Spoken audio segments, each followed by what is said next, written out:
Getting started in the stock market can feel intimidating at first, but I'm here to simplify the process for you. If you're new to investing and eager to grow your wealth, you're in the right place.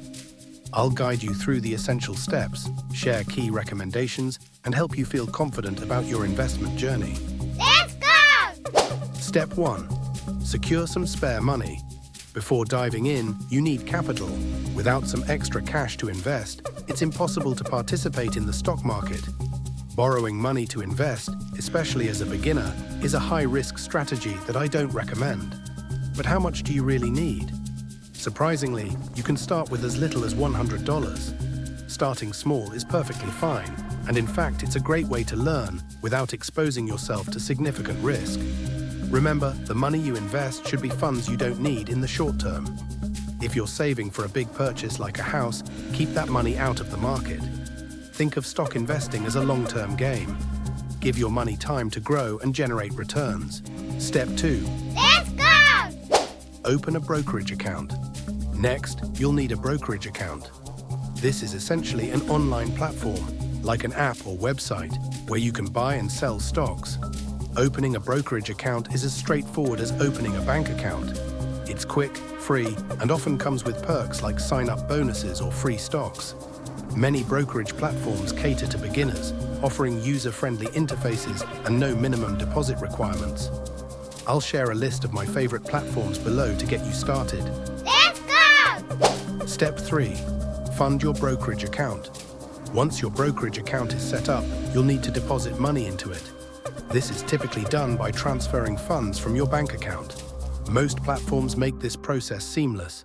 Simply look for the deposit option, connect your bank details, and transfer the amount you're comfortable investing. Once the funds are in your account, you're ready to move to the exciting part, buying stocks. Let's go! Step 4. Choose stocks to buy. Don't let this step overwhelm you. Choosing the right stocks is crucial, and as a beginner, you'll want to keep things simple. Here are 2 key principles. 1. Diversify your portfolio. Don't put all your eggs in one basket. Over time, aim to own shares in multiple companies across different industries. This reduces risk. 2. Focus on large, well-known companies. Stick to established businesses you're familiar with, like Apple, Coca-Cola, or Amazon. Avoid risky penny stocks or companies you've never heard of. If you're unsure where to start, consider investing in an ETF, exchange-traded fund, that tracks the S&P 500. It's a simple way to own a small slice of many big companies. Let's go! Step 5. Place your first stock order. Now comes the moment you've been waiting for, buying your first stock. Each stock has a ticker symbol, a short abbreviation used to identify it.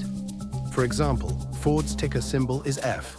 Decide how many shares you want to purchase and at what price, then place your buy order through your brokerage platform.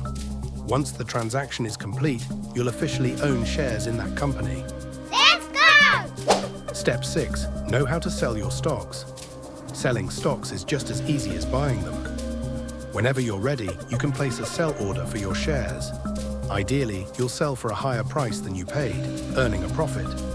For example, if you bought Nvidia shares for $140 each and sold them for $150, your gain would be $10 per share. Let's go! Step 7. Withdraw your money. When you're ready to cash out, you can withdraw funds from your brokerage account back to your bank. Most platforms process withdrawals within a day or 2, and there's no cost for this service. Let's go! Step 8. Understand taxes. At the end of the year, your brokerage will send you a tax form detailing your stock transactions. Here's the key takeaway. You only pay taxes on profits. If you bought and sold stocks without making a profit, or if you held onto your stocks without selling, you owe no taxes. Dividends, cash payments from certain stocks, are taxable as income. Let's go! Final thoughts. Investing in the stock market is one of the most effective ways to build wealth over time. Start small, learn as you go, and focus on building good habits.